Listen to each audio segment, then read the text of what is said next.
The crack of the palm striking flesh resonated through the vast, hushed space. A sound that cut through the low hum of conversation and the expensive, silent sparkle of the grand chandelier suspended over the marble lobby. It was sharp, sickening, and utterly public. A moment of blinding humiliation. Every head turned. Every gasp of breath seemed to catch simultaneously. Matthew Reed, leaning against the polished mahogany of the check-in counter, felt the heat flare across his cheek, but a cold, heavy certainty settled over him. This precise instant was the ultimate test, the second his fragmented life decided whether to finally shatter him or not. The physical pain was immediate yet secondary. What truly tore at him was the sight of his daughter, Hannah, stirring in her exhausted sleep against his shoulder. Her 4-year-old eyes blinked open, half-lidded, registering the shock before closing again with a tiny, instinctive flinch, a movement that suggested she already knew the world was structured by random cruelties. Standing there, beneath the gilded arches and upon the immaculate, reflective stone floors of the empire he himself had built, Matthew felt an isolation and smallness he had never known. He had pulled into the city barely an hour past midnight, the remnants of a grueling cross-country drive clinging to him like the damp Seattle rain still soaking his canvas jacket. His shoulders burned from the careful weight of Hannah, who had slept the entire last leg, her grip fiercely tight on a faded, lumpy stuffed bear with one missing button eye. Each step he took left a brief, muddy smear on the pristine white carpet, a foreign stain in a space that used to represent his proudest achievement. This towering structure, the Grand Renaissance Hotel, wasn't just a business. It was the phoenix he had forced into existence. It had been financed by the life insurance settlement after his wife Sarah's tragic death and fortified by years of agonizing, grief-fueled, sleepless determination. But tonight, stripped of context, Matthew was simply a fatigued, single father searching for a fleeting moment of peace and a bed, yearning for the anonymity of rest. What if you were the one standing there, utterly spent by life's demands, holding your sleeping child, only to have your desperation mistaken for deceit, met with suspicion instead of basic human courtesy? The staff at the front desk had clearly judged him immediately. They lingered too long on the stubble darkening his jawline, the weariness etched around his eyes, the cheap fabric of his duffel bag, and the split-second hesitation before he produced the corporate titanium card. Veronica Mills, the night manager, had approached not with concern, but with a palpable, rigid irritation baked into her posture. She sliced through his attempt to check in, flatly accusing him of vagrancy, attempting to bypass established reservation protocol, and creating a disturbance that made their esteemed guests uncomfortable. Matthew tried, desperately, to articulate his identity and his predicament, but the words caught in his throat, hopelessly snarled by sheer exhaustion. He adjusted Hannah's weight on his aching shoulder. Her tiny hand instinctively clenched the fabric of his collar, seeking anchor. It was that movement, a father adjusting his child, that Veronica misread as aggression. Convinced he was about to escalate the situation, she moved swiftly, delivering the blow. In that exposed instant, the shame saturated him far deeper than the exterior rain ever could. The soaring, opulent lobby morphed into a merciless courtroom where the verdict of guilty of poverty and disruption had already been rendered. Faces watched, shielded by casual indifference. Some whispered into their champagne flutes. Crucially, no one, not a single person, moved to intervene or question the manager's brutality. Matthew dropped his gaze, not from weakness, but from a calculated, terrible discipline. He had learned years ago that expressing his righteous anger always incurred a higher price than silence. When Sarah was taken from him by a drunk driver on a silent, forgotten Ohio backroad, his belief in inherent fairness and simple justice died with her. Since that defining loss, every action Matthew took was calibrated for two things: survival and insulating Hannah from the sharp, random edges of the world. If you were Matthew, slapped in public while protecting your child, would you unleash the rage that was boiling inside? Or would you swallow the burning injustice to ensure the immediate, temporary peace? 9 endless minutes dragged by, thick and suffocating, as two silent security guards mechanically ushered him toward a hard, uncomfortable marble bench near the main revolving door. Veronica stood nearby, hands aggressively on her hips, barking clipped, dehumanizing orders about hotel regulations and liability. Matthew sat, his body shielding Hannah as he gently swayed, murmuring soft, wordless lullabies when she stirred and let out a faint whimper. He pressed his lips to her soft forehead, offering silent prayers stitched together with apology and fierce, unwavering love. He thought of the nights he had slept rigidly upright in the driver's seat of his pickup, banking every spare dollar for her future. He recalled the mornings, thick with grief, where his clumsy, large fingers struggled to weave the delicate strands of Hannah's hair into messy, lopsided braids. He recognized how the immense weight of sorrow had hollowed him out over the years, yet had never fully emptied him of purpose. And then his focus sharpened. He thought, calmly and clearly, of the heavy leather briefcase securely locked in the trunk of his car, the one containing the stamped, signed, and notarized corporate documents. Documents that definitively stated that this hotel, this entire dazzling, polished, high-security empire currently attempting to expel him, belonged entirely to Matthew Reed. When Matthew finally stood up, the transformation was almost imperceptible on his face, but profoundly absolute within his spirit. The weariness was gone, replaced by a devastatingly quiet certainty. He walked back to the center of the echoing lobby. He did not shout. He did not make a scene.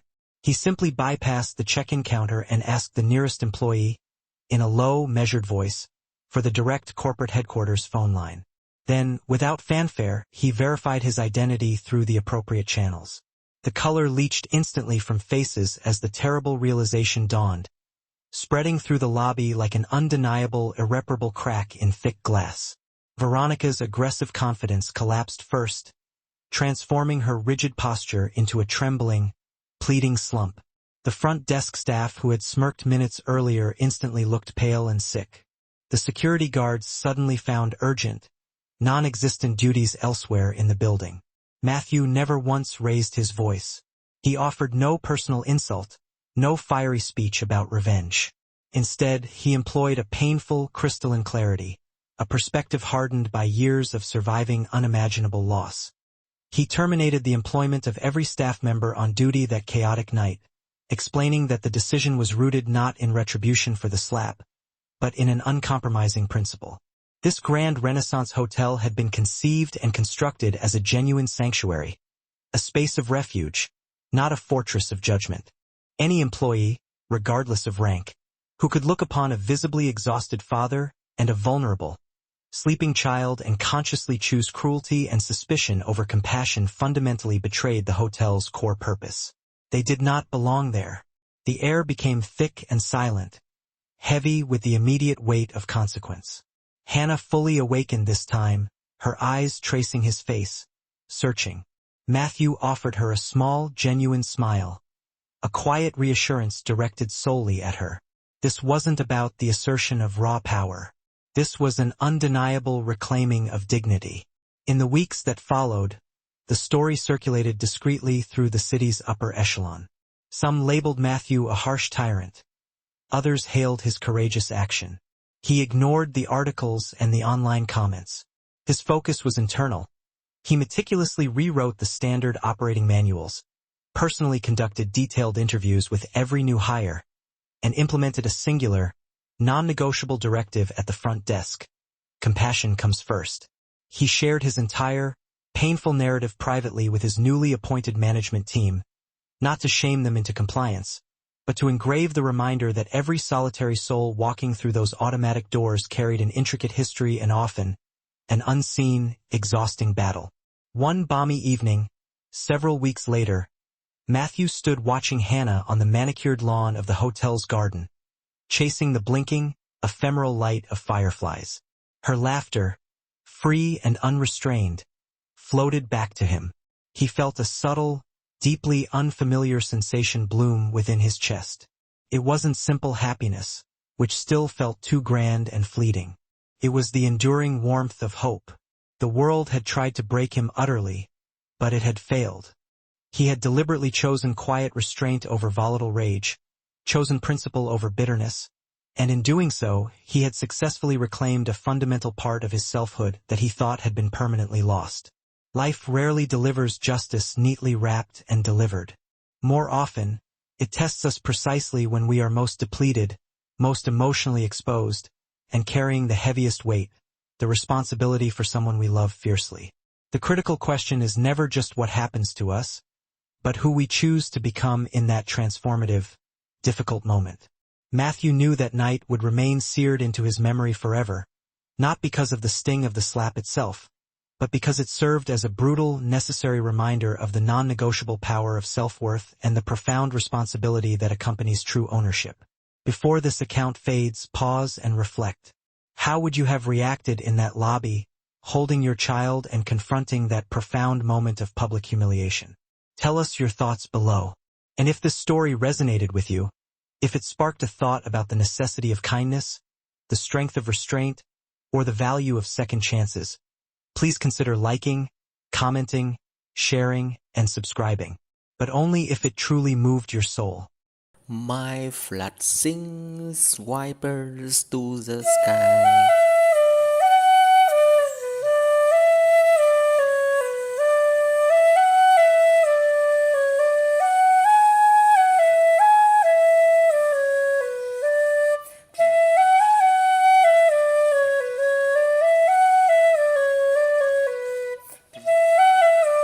Melodies flows gentle and free, carrying dreams across the sea.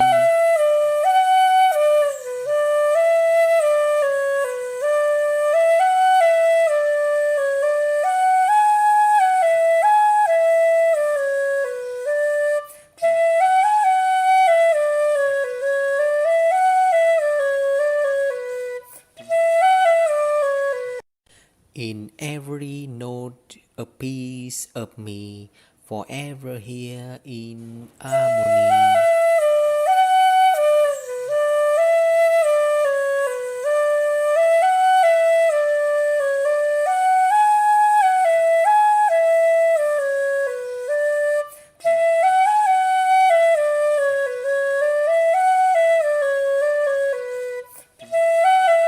My flag sings wipers to the sky.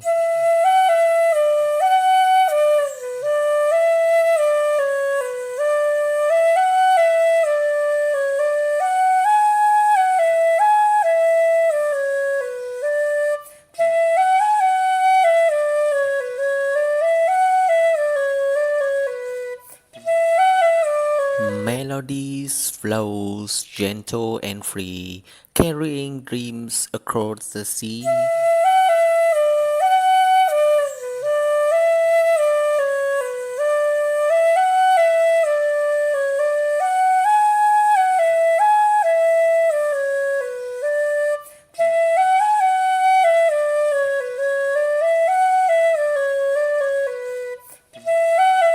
In every note a piece of me, forever here in harmony.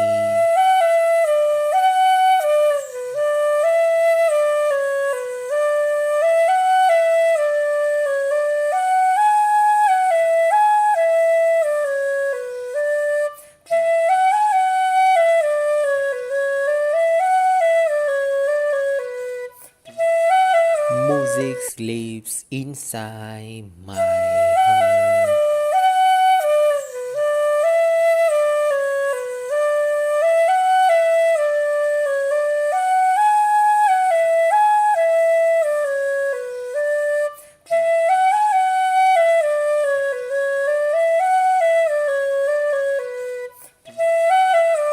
Music lives inside my heart.